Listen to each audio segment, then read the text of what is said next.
আমাদের নিচে দুটো বিষয় ছিল। আরেকটি বিষয় ছিল যে 6 জন সমন্বয়কারী এই আন্দোলনের তাদেরকে যে তুলে নেওয়া হয়েছে এবং ডিবি অফিসে রাখা হয়েছে তাদের ইচ্ছা না থাকা সত্ত্বেও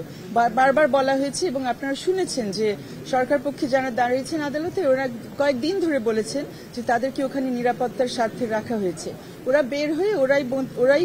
বিবৃতি দিয়েছে যে না, তাদেরকে নিরাপত্তার স্বার্থে রাখা হয়নি, সেই ধরনের প্রহসনের নিরাপত্তা তারা চায়নি এবং তাদের চলাফেরার উপরে নিয়ন্ত্রণ ছিল, কার সাথে তারা সাক্ষাৎ করতে পারবে তার উপর নিয়ন্ত্রণ ছিল। আলটিমেটলি তাদেরকে যখন যেহেতু মুক্তি দেওয়া হয়েছে,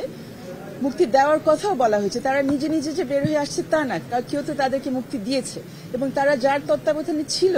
যে ব্যক্তি ডিবি হারুন, ওনাকেও এর মধ্যে ওই জায়গা থেকে সরানো হয়েছে। সো অ্যাডমিটেড অনেক ঘটনা এর মধ্যে ঘটে গেছে, কিন্তু কোর্ট যেটা বলেছে যেহেতু আমাদের প্রেয়ারও ছিল যে তাদেরকে মুক্তি দেওয়া হোক, তারা যেহেতু এখন মুক্ত অবস্থায় আছেন এই ব্যাপারে ওনারা আর কোনো মন্তব্য করতে চান নাই বা এই বিষয়টা নিয়ে তারা আর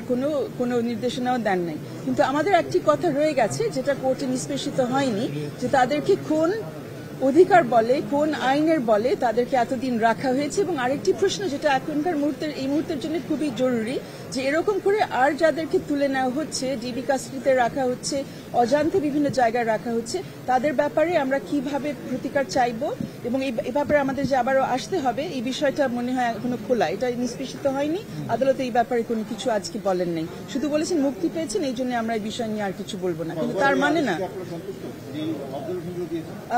আমরা ওনাদের যে অবজারভেশন হয়েছে গুলিবর্ষণের ব্যাপারে সেটাতে আমরা অবশ্যই সন্তুষ্ট, কারণ ওরা পরিষ্কার করেছেন যে আইন অমান্য করে কিছু করা যাবে না এবং আইনও খুবই পরিষ্কার যে গুলিবর্ষণ এমনি করা যাবে না, লাইভ রাউন্ড যখন ইচ্ছা চালানো যাবে না এবং এটা ক্লিয়ার এবং আইনটা এখন স্ট্রিক্টলি ফলো করতে হবে। আমরা সবচাইতে বেশি সন্তুষ্ট যে আদালত বলেছে যে যারা এই ধরনের ঘটনা ঘটায়, আইন বহির্ভূত কোনো ঘটনা যারা ঘটায়, আটকের ক্ষেত্রে হোক গুলিবর্ষণের ক্ষেত্রে হোক,